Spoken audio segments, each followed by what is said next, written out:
Hello and welcome, Kraken fans. We are Kraken One Open. I'm Nick Cody, your host, and my co-host is Jameson Edwards, one of my best buds to talk hockey with. And honestly, since we haven't had Seattle hockey here in a long time, pretty much my only real hockey bud to talk to online. How's it going, Jameson?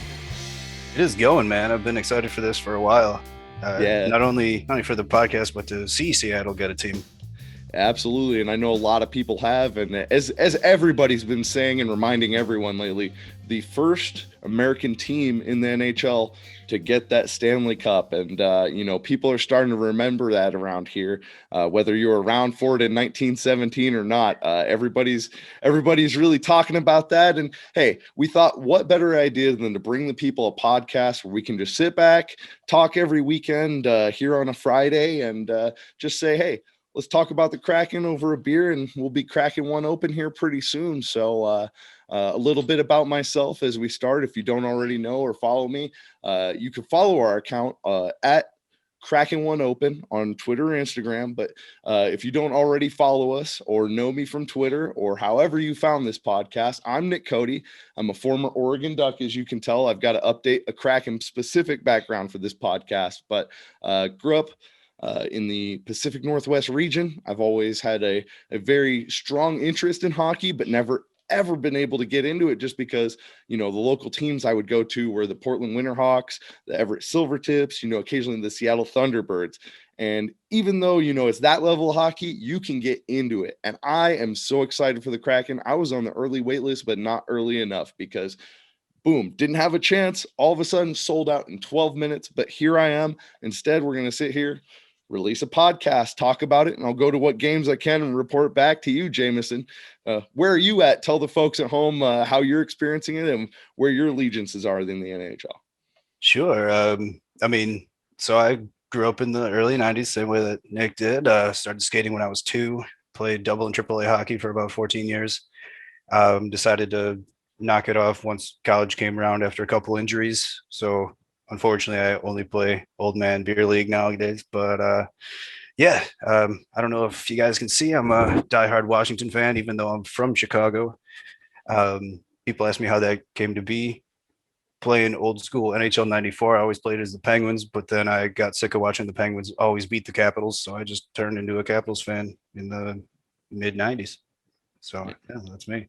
There you go, man. And, as we said, this is Kraken One Open. So what's more appropriate than letting the folks know at home in our first official segment, the Face Off. We'll let you know what we're drinking. I'm going Seattle strong with my favorite Seattle beer, and you'll find it a lot of places. The Elysian Space Dust IPA. No promotions yet here, people, but these are possibilities in the future if you're trying to get your fine alcohol sampled on this show. Go ahead and let us know. But for now, we'll be cracking that open. Jameson, what are you having? I'm going with the classic whiskey and diet. Yeah. We were talking just now about the going with the Kraken rum, and I said, let's see how the team does in the next coming weeks before we go a little too crazy with the rum. Yeah, exactly. That Kraken rum will get you. I know for sure. But I'm very excited. A couple just there are no official rules to this podcast. We are going to try and drink each of our 3 periods. In between, we'll take a sip. We are welcome to our fans making up some drinking games at home. We'd love to know what you're doing. Is it every time I say but or awesome, or is it some other buzzword that gets you, or is it just, hey, every time we mess up one of these many difficult hockey names? In fact, I am going to be doing that personally. I think anytime we have a real bad mess up, let's cut away the editing. Let's make it about cheers into the Kraken, and again, Kraken One Open. So cheers, bud. Na zdrowie.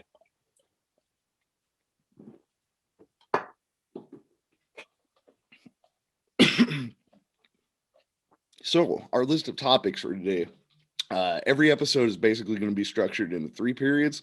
And then we're going to have a sudden death finish where we're just going to fire off what we think, what we want next week, and get the hell out of here when we finish our drinks. So Our first period is always going to be a deeper dive. And I mean, what else is there to talk about right now? But yesterday, the Seattle Expansion Draft. I don't know if you were watching the ESPN2 telecast. There were a couple bumps with the microphone. It was a lot of fun to watch, a lot of theatrics, and they couldn't have picked a better day in Seattle because it looked beautiful on Lake Union. You could actually see the building I work at in Amazon in the back. Just an amazing day, and they got a lot of people out there. What'd you think of it? Well, the first surprise, and there were a lot, was Macklemore. He was great. He was funny. I mean, haven't heard too much from him recently. So he was the one guy who knew how to work the microphone and work the crowd. It was very obvious. It just stepped up when he got there. Oh yeah. I feel like a few of the bumps were because not only the technical stuff, but just people stumbling over words or not knowing exactly how to lead into a segment. It was still really good, but it's something to, I don't want to say pay attention to in the future, but to expect to get a lot better and a lot more high quality going forward. Yeah, and they were involving so many different people and local celebrities that, they didn't spend a lot of training them. It was more about practicing the throwing and catching of the salmon. That's a much bigger thing here in Seattle than focusing on your mic skills. So For sure. I enjoyed it a lot. I thought the little boat in the back with the Kraken on it was silly, but it was kind of perfect because it's just I know a lot of people in the Seattle area are kind of a lot are on board for sure, but there's this segment of fans who will probably never get over it not being the Sockeye, Seattle Sockeye, and I just can't see that personally. I love some of the uniform ideas for them that like literally looked like salmon and just some of the coloration, but it was like I just don't see it selling. And you see, I mean, I've got the hat, the shirt. I plan to get much more gear, but what do you think of the branding so far in Seattle, and how do you rate how they've done that versus 4 years ago with Vegas? So first of all, I have a little thing against Vegas, having taken Washington's general manager George McPhee at the time, and then him, in my opinion, overperforming in their inaugural year. I love the branding. I actually saw a woman in a Seattle shirt today downtown. Oh, wow. And it was as I was putting together my little notes. So I naturally had to point out, she was just like, okay, get away from me. But no, it was cool. It was actually not only coincidental, but very exciting because that was one of the things I wanted to talk about. I think they have one of the sexiest logos in the NHL and color schemes. Yeah. I mean, especially after Dallas doing that whole goofy black and neon green, which is just, I don't know, just looks like a paintball jersey and or something. It doesn't scream Dallas at all, that's for sure. No. And that feels very strange to me. Well, it fits the city. It's very brand conscious and it's very unique. I think you Google Kraken right away, and other than the rum, I mean, you're getting the Seattle team. So it's a very good idea in terms of branding. The only issue is and I've already seen it out there. I've tried to see what other Seattle podcasts are out there for the Kraken that have already started. Make sure we weren't stealing any ideas here, because Kraken One Open, I could have sworn someone else would have come up with that already, but we jumped on it. But I think the other thing with that is you get a lot of new hockey fans, which I would consider myself even, because, I'm still someone who sits there and when a goal happens, it's a big shock to me and excitement. I'm not one of those hockey fans yet that already sees it a pass away. And I know that you're one of those guys personally, so that's why I wanted to have you on. But for the new hockey fans out there, I think it's going to be important to introduce some of these new concepts. So with what we experienced yesterday and a lot of new fans that I've talked to, people were going, well, who's the first pick? And I'm going, well, it's an expansion draft. And you have to understand essentially how that works. So break it down real quickly for the people at home, make it real simple. What's the difference between people's general concept of like a rookie draft versus the expansion draft? Sure. And it's actually been really interesting timing because the actual entry draft is tomorrow and the day after, in which Seattle has a bunch of really high picks, the second in the first round, then the third in the following rounds. So the difference is each team is given the option to protect a certain amount of players. And those players cannot be chosen by Seattle. They did the same thing with Vegas, which is the first time that they sort of restructured the way that they wanted to approach it, given the fact that it's been a very, very long time since that actually happened. Mhm. I believe, was it, no, because that was a move. I actually could not tell you off the top of my head the last major actual expansion. Um, in any case, so you get to protect those players, and then of the ones you don't protect, I mean, I won't get too much into the strategy because there's still time to let contracts go undesigned because of unrestricted free agents, blah, blah, blah. But what you end up generally getting is a very interesting conglomeration of players from around the league, some of which I was even saying just before we started once more that I had to look up a couple of these guys because some of them are huge sleepers that maybe didn't fit into their former team system or just maybe had, I mean, we'll get to the requesting trades later and just Yeah, assets silly intricacies basically. like that. Yeah. Yeah, and I mean, we all saw how Vegas did, so it's a pretty strong system to implement. Yeah. And so essentially, we got to take a player from each team within an allotted cap structure to break it down, except for Vegas and certain stipulations on players that were taken in the previous expansion draft.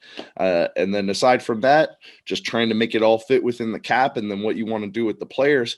So I think one of the biggest things coming into this is we knew and heard a lot of rumors about what Seattle was going to do, but then the morning of the draft, it all leaked out. And I think a lot of people, there were some surprises. I think there was a definite a commitment to defense for sure. You could say that with the goaltenders that we picked up and particularly the focus on defensemen. But obviously, I think a lot of fans right now are a little bit nervous about what we're going to bring offensively, but as you said, I mean, as we release this podcast on a Friday, it'll actually be today and tomorrow, but we're going to see new players right away. And there's possibly some moves still left to be made, as you said, but we'll probably talk about that a little bit later. For now, who did they pick up in this draft that really stuck out to you right away? Um, well, just particularly to start in Washington, just because those are my boys. Mm-hmm. We did leave open two fairly strong defensemen ourselves in Brendan Dillon and Cam Jensen. Dillon came from a three-way trade with San Jose. He's kind of a big cap hit, though. I believe it's $4 million flat per year, which for a middle four defenseman is a bit much. Cam Jensen, I think, is who everybody expected them to pick up, but instead they went with Vitek Vanasek, who was our starting goalie. And the interesting thing is that he's mathematically the best of the three goalies that were picked up. Mm-hmm. The problem that I see with that, which I don't want to get into the problems right out the gate, but just because it's Washington, is that he's only played 37 total games in the NHL, and they were all last year. Oh, geez. He comes from a long line of sitting down in Hershey playing in the AHL. That being said, you got him really cheap, 1,717, good numbers. Also got Chris Drager from Florida. Yeah. I'm gonna have to drink to that one. Dreiser? I was gonna ask you. I don't Drager. know. Wasn't sure on that one. I was like, you better beat me to it. No, that's one of the ones I had to look up because I was like, is that Drager or Dreiser? Yeah. But a fantastic goalie from all the statistics I've seen. I don't know enough, but I know a lot of people are excited. He was one of the best ones that were available out of the unprotected ones. Mm-hmm. Joey Dackert up in Ottawa. I don't think you guys will be seeing very much of him unless there's an injury or some crazy stuff that happens. I mean, he had 8 games played last year with a 1-3-1 record, which means that out of those 8 games played, he didn't even have a say in the final results statistically, which, I mean, Ottawa had its own issues this year, but we won't dwell on those. Mhm. Some of the big pickups, which I wanted to just dive right into, because this is a very cap friendly team Mhm. right out the gate. Yeah. The biggest contract that I see is Mark Giordano, which is enormous because he is coming off 8 seasons as the captain from Calgary. Yeah. So he's a defenseman, older guy, not bad numbers, great leadership in the room. You might see a C on his chest just first game. Yeah. You might. Some of the other big contracts, Jordan Eberle from the Rangers, great right winger. Yanni Gourde from Tampa Bay is going to be a star for you guys. Great two-way center. Mhm.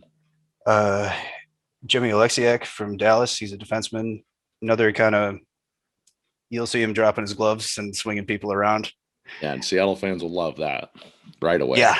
Oh, yeah. Yeah. Oh, yeah. I mean, I think it's hard to say you like hockey and not enjoy at least a little bit of that. Bingo. Especially that's what draws a lot of the peripheral fan in. And the more of that, the more tickets you're going to continue to sell. Right. Like, I mean, there's the old Rodney Dangerfield joke where you go to a fight and a hockey game broke out. Yeah, exactly. Exactly. There is that stigma sometimes. And when you're in the arena, it's I can only imagine because my last time in Key Arena was probably for a big work meeting for all of Amazon, where they bring everyone in there. And now they've renovated it to this Climate Pledge arena, and it's, the fan base is going to be insane already, just because Seattle fans, they're loud. I mean, with Seahawks games in the NFL, they're people are just crazy, and there's so much energy around it. But that new building already is going to be something else, and that's where I've heard some of my loudest concerts up here. And yeah, so I think that's a great transition point for our second period. Cheers to you. Great first period. Nothing better between hockey periods than going and grabbing a beer. Absolutely. Or a nice whiskey cola in your case. But our second period, we'll go and stop focusing so much on just Seattle, but we'll talk around the NHL specifically. And I'll start off with a question. A lot of people are wondering if Seattle can duplicate the success of the Golden Knights 4 years ago. How do you feel how do you feel is the best pathway towards achieving that success? Do you think it is very likely? And how do you think teams have kind of responded or countered to try and make sure that doesn't happen again? This is a very loaded question. Yeah. Because what the Knights did was completely unprecedented. And again, I think everybody looked at that roster when it first came out and just said, all right, have fun at the casinos, but I think what's really important is the people that they didn't take. I already went through some of the guys that they did take, but Carey Price is still in Montreal. That's $10 million contract with an $11 million signing bonus next September. Granted, he did just carry them to the Stanley Cup Finals, so I don't think they really lose anything there. Yeah. But Max Domi's still stuck in Columbus because why not? Yeah. Then I think it would have been a mistake taking Vladimir Tarasenko because big prima donna making 7.5 a year. I think who they didn't take affects the league potentially more than who they did take. Yeah. Which is the point I'm trying to get at. I don't think that the roster you see now is going to be the roster you see over the course of the season. And the reason that I say this, alluding back to having said that they're a very cap friendly team right now, they have over $30 million in cap space, which could be a superstar and a bunch of support. It could be, maybe trading away a couple of those defensemen that are taking up big contracts, which they've already done. Could be taking on a bad contract for another team. Yeah, making a move next year or something. Yeah. And I mean, lots of options. The funny part was actually having to take a player from Arizona that wasn't already protected, which is why they turned around and sent him Pitlick to Calgary for a fourth rounder. First trade. Cheers to that, because how's that got to be? You get in day one and you're already getting on the Instagram saying thanks for your services. Right. Do they even give him a jersey at that point? I don't know. A gift Just- basket, I hope. They throw him a salmon.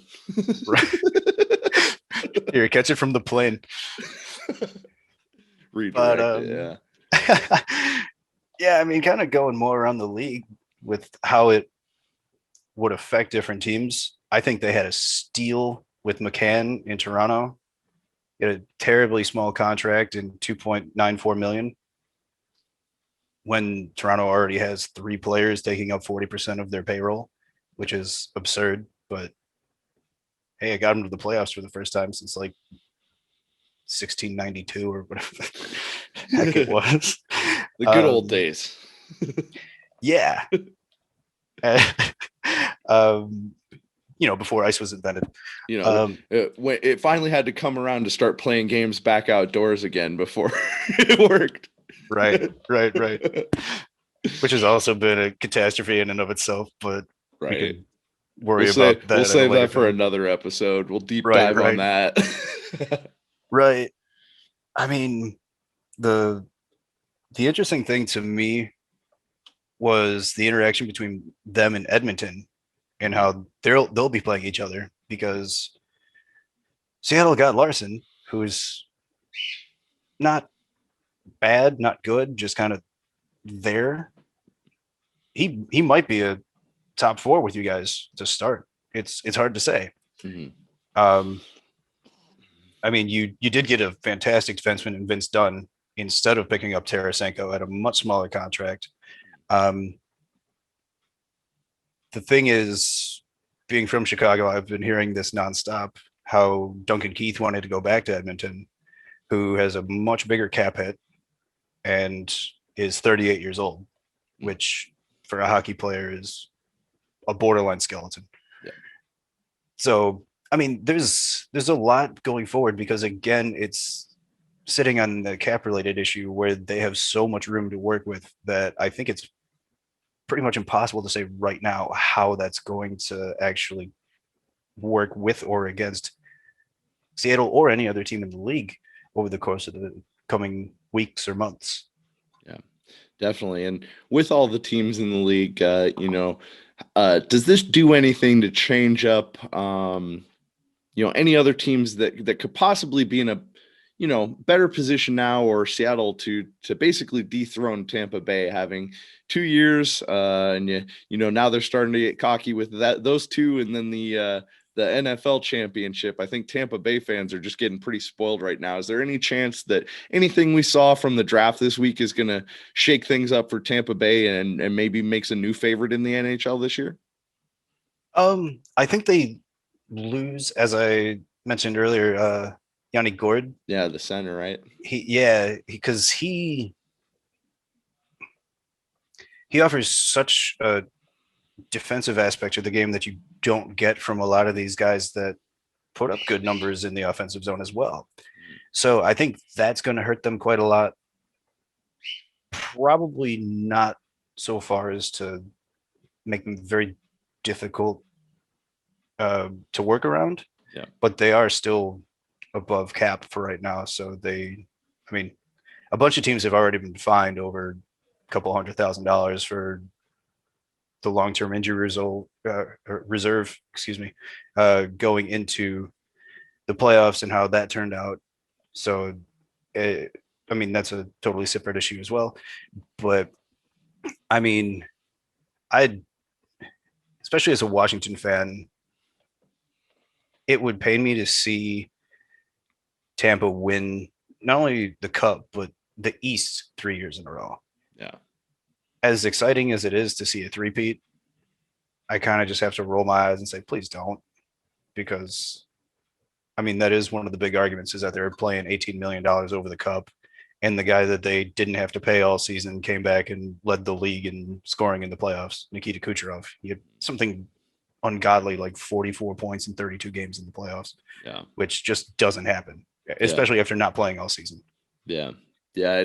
It has seemed like their run has been crazy, because, and it looked like they weren't even going to lose a game this year in the finals, because, man, it was just, it was wild. It was wild to watch. Until the Seattle team was announced, I really wasn't watching regular season hockey as much. But ever since I went up to the CFL for a cup of coffee, and I was coinciding with, I think, the 2013 Stanley Cup Finals, and that was going on, coinciding with the NBA Finals. And I remember being like, "Wow, and that was a great NBA Finals." But the excitement of hockey, there's just nothing like it. I remember catching on that addiction right away and thinking like, "Oh man," especially in Edmonton. I mean, great hockey city. They love all their pro sports teams there, but especially some hockey, because Canada, obviously. I'm hoping we get a lot of that same energy from the Pacific Northwest kind of dripping down here from Vancouver and British Columbia. So I don't know who are the other teams in this league that you can see some really big rivalries forming, and maybe some hostility coming out of this draft. I mean, to me, it seems just based on location alone, it would make the most sense for Vancouver. Also, because they have Braden Holtby that Seattle decided not to pick up, another former Capital. He was the starting goaltender when the Capitals won the Cup in 2018. Yeah. I still think it depends how fast they come out of the gate, because it would be fantastic to see them make the playoffs at the very least. Yeah. It would shock me if you don't see at least one superstar on your team. I don't know if you're going to get like a Sidney Crosby or something, but someone more up in the $7, $8, maybe even $9 million range who actually deserves it. And but again, I don't know too much about your GM. That's kind of why I'm hesitant to make any presuppositions. Yeah. I mean, you could always be Bill Wirtz with the Hawks in the 90s and trade away all your good players for really expensive bad players and not air any of your home games. Yeah. Or you could take the more reasonable approach, which I saw a very brief interview where he was talking about how sort of like the Billy Bean or Herb Brooks approach, where we're not looking for the best players, we're looking for the right ones. Yeah. And I think that's a very important way to look at, especially something as, I mean, you can make or break a franchise with an entry or a expansion draft. Yeah. I mean, it would be awful to see it be anything less than prosperous. Yeah, and we're seeing so many sports leagues driven by and towards analytics specifically. And I think when you look at Seattle's draft especially, I think that's what they had, I think, in mind. We're trying to think a little bit in terms of, hey, we've got the branding. We put a lot of money into the focus in that. Let's be really, really smart right now. And let's keep that cap space there so we can have a lot of options. We don't want to be pared down with anything, particularly long-term, so that maybe we have one great year, but then from then on out, it's going to be really difficult to get, back on track. So, excited. This season's going to be especially great because when it kicks off in October, you and I are going to be meeting in Miami. We're going to have to record at least one episode down that last weekend in Miami, and be able to talk the couple of the first Kraken games before they even get to open the new Climate Pledge Arena. I'm going to try and catch a preseason game up here at the Everett Silvertips Arena. So excited for that, and man. Just a forecast to our fans of what's coming in the future and the big plans we have. But in terms of plans, we're right on time for our third period right now, mate. Cheers. Cheers, mate. So our third period is going to be really specific on our fan engagement. So the more you guys give us, the more we can give you back. If we got to cut this segment down in time because you aren't giving us enough, I'm cool with this being a 30-second segment. We get out of here, end the game, face off, we go home. So, but we asked what you guys wanted to hear from us, and we had some pretty good responses already and some questions. And I know Jameson's just been itching to dig at one of these because he was trying to get it in during the deep dive. We had to hold him back, and I'll just go ahead and open up the first one. I think Fan questions from Twitter are going to be very important. Again, if you aren't already following us at Kraken One Open on Twitter, you can also follow us on Instagram, but we'll respond right on back to you with Twitter. And we go ahead and start with our very first tweet on this show. Probably one of my Ducks fans from the Once a Duck podcast at Ducks Fandom asked us, how much will you drink on each episode of this podcast? And that's a very important question, Jameson. I haven't determined how much we're going to drink. Again, I thought we'll just play around, have a beer, make it fun. Everyone, encourage everyone at home that wants to play along, do so responsibly. But I've got a couple Space Dust sitting here ready to go. I'm still ready to finish this one. And I think that's a great time to go ahead and close this one out. Jameson, how much have you had so far? Well, I will say at one point I already refilled. So maybe my answer is a little bit more speculative. Because I did write down, well, it depends how Seattle plays. Yeah. I think to a certain extent. Yeah, and that's then a great answer. To the other extent, it depends how wrong I am each week. I think our fans can hold you to that too, because yes, if we get any errors, you let us know, and we'll go ahead and drink for those in this third period if we get a good tweet. So you know what? I'm also going to hold myself to it. I totally spaced on your GM's name, so here we go. Good call, man.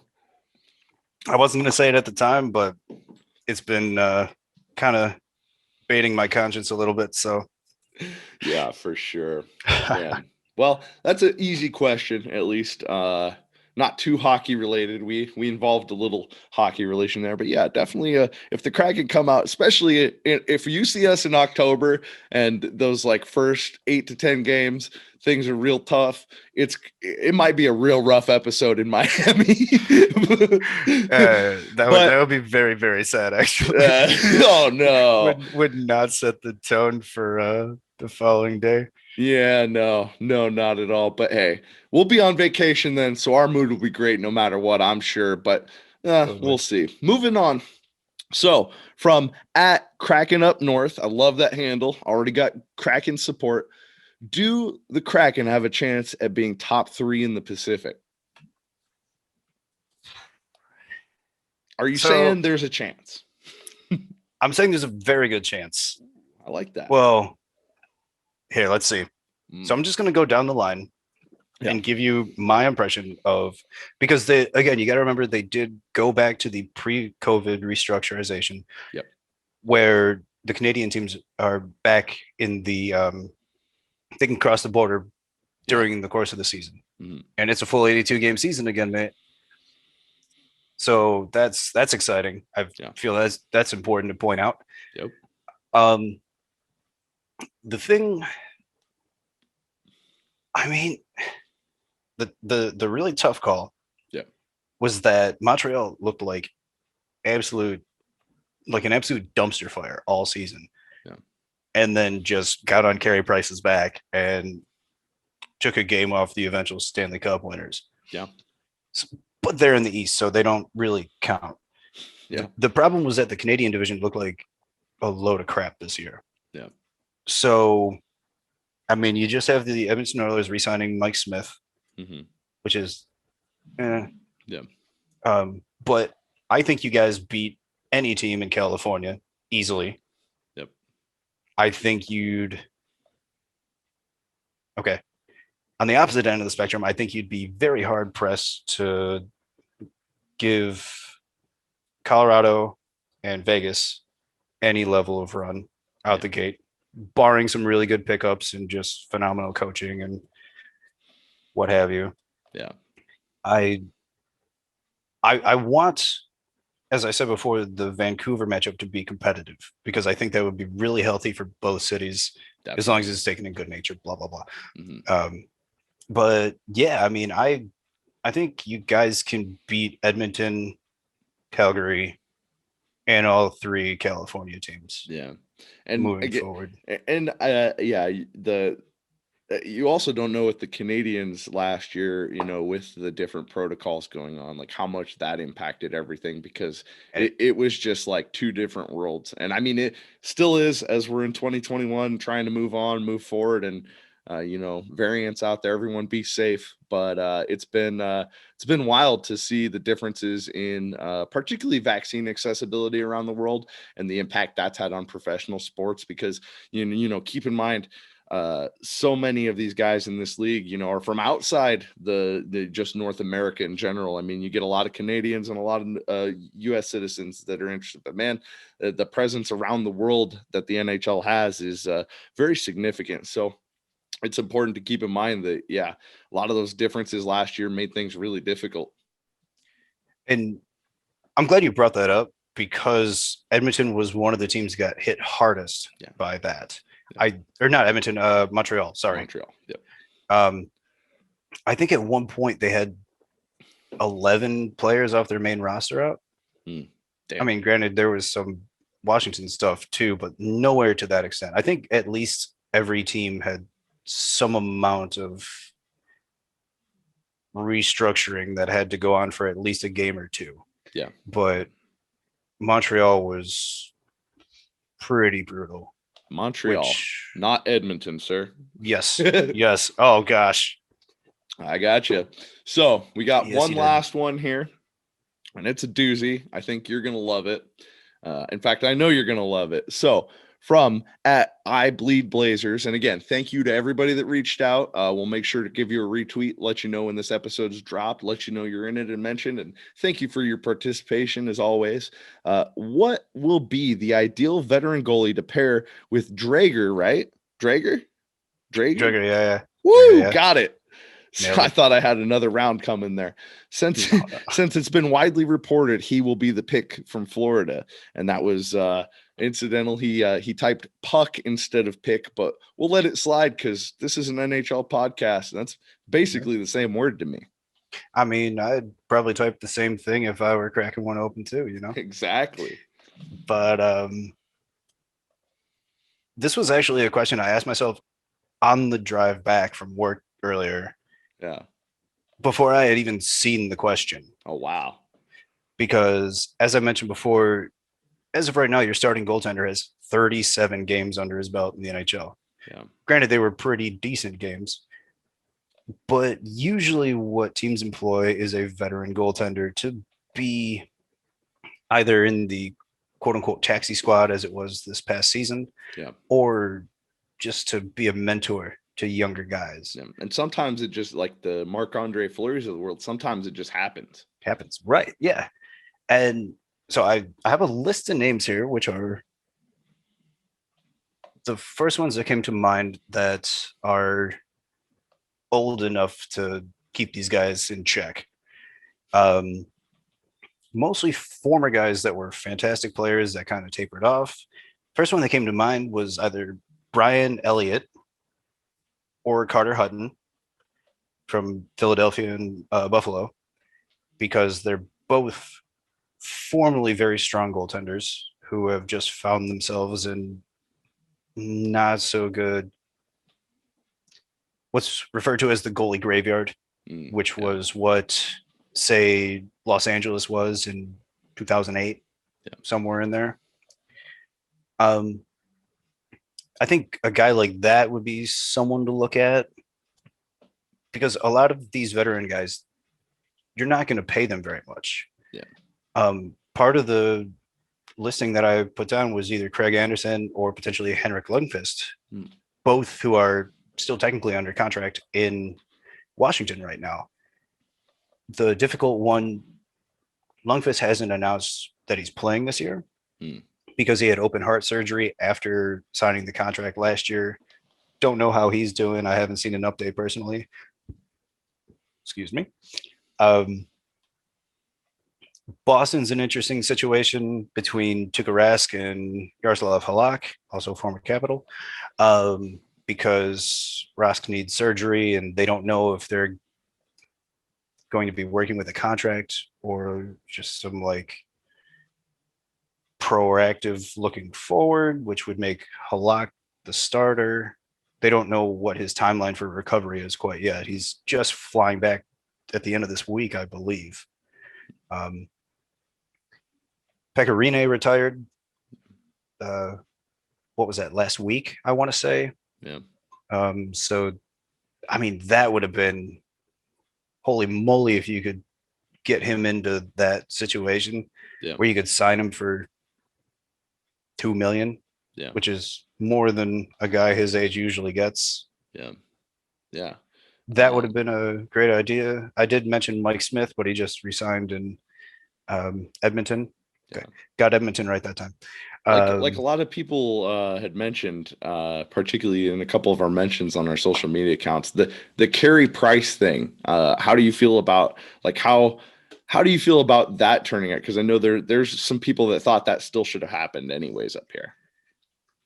I mean, I think applicably it would have been counterintuitive to what the idea of the expansion draft was attempting to accomplish. Yeah. The strategy seems to be keep the prices low and we'll see what happens, because I mean, in theory, I'm not saying this was ever a possibility, but in theory, you guys could have got Ovechkin. Yeah. Granted, his contract would have lasted about 3 days, and then because he's an unrestricted free agent, he would have just probably gone back to Washington. Yeah. Because he has been very, very clear that he only wants to play for either Washington or Dynamo Moscow in the KHL. And because you'd cry like a baby. Well, I mean, I would, but I don't think that's one of the deciding factors as far as what I thought I thought Ovi was taking that into account. Oh yeah, no, I have him on speed dial actually. Hell yeah. Love it. But yeah, I mean, the Carey Price situation, just with him, he'd be taking up way too much money. And I mean, I think reasonably, the only way you do that is if you don't get Giordano. Yeah. And risk it on another given Bayreuther. Like, which I wanted to mention him earlier, just because picked him over Max Domi. He only played 9 games last season, and he was a -1, which is, to me, a very noteworthy statistic, because you passed on a lot of theoretically better players, but Bayreuther is technically a more, not even technically, he's a more physical player, so you're not looking for him to put up points unless it's on the penalty minute statistic column. But yeah, I mean, really think it all just goes back to what happens in the couple coming weeks. Yeah. Yeah, it's a perfect segue too, because again, that wraps up our third period, and coming in our next episode next week. First off, congratulations on the first episode and a great first 3 periods, Jameson. Good job. Nice to have you, brother. We enter our sudden death wrap up, where in just 2 to 3 minutes, we're going to just talk about a little bit, recap of this episode, what we liked, what we loved, finish our drinks, and talk about what we have coming up next. And we have so much coming up next week, because we're going to know a lot more about the pathway this team is planning to take, some of the moves that might be made next week. Who knows? We might have a couple more trades to talk about. Maybe who knows? Who knows what's going to happen? We're going to have a lot more going on, especially right here in my background. I'm going to fix this up. I know, I love my Oregon Ducks, but gets a little too confusing with Anaheim involved. So I'm going to update a lot of this stuff. And Jameson, what'd you enjoy this episode the most? I mean, aside from talking to you, I mean, just kind of being forced to collectivize my thoughts on the whole thing, because there's been scattered here's and there's, backs and forths with a lot of my hockey friends. Yeah. And it's just, I didn't think about that. Now I need to Google for the next hour and a half and figure out not only who the heck this player is, but also where he comes from. Like, is there a reason that he wanted to play in Seattle? Maybe he requested to go there and it was more of a good faith sort of thing. Yeah. Reason I particularly bring that up is because of TJ Oshie in Washington, and because he's from, Pacific Northwest, and a lot of people thought he'd want to go back and spend time with his family. So there's definitely a lot to be coming up, and I can only say that I'm going to be glued to my phone watching speculations by guys like Darren Dreger, guys like that. Yeah. Yeah. Just I can't wait to see where this $30 million in cap space is going to take them. Yeah. Yeah. And beyond that, I can't wait to see where this podcast goes, how people react. Let us know in the comments if you like it. Leave us a like and subscribe. Make sure if you aren't already following us on YouTube, subscribed, get us on Twitter at Kraken One Open. Make sure you guys go and engage us there. Let us know what you thought of the episode, and maybe we'll feature your tweet next week in our period 3. It would be fantastic to do. And again, the more engagement, the more fun we'll have with this show, the more we'll be able to provide to you. And on top of that, if you enjoyed the music intro and outro, go and make sure to check out Where's Jameson. This guy is one of my favorite musicians that you've never heard of, but you will. And yeah, if you want to hear a drummer that can sing from his soul, this is the man. You'll hear it someday on the podcast. I'll work it in, but for now, enjoy that on the outro. Catch us next week, hopefully at the same time, and keep Kraken One open. Cheers, everybody. Good old space guys.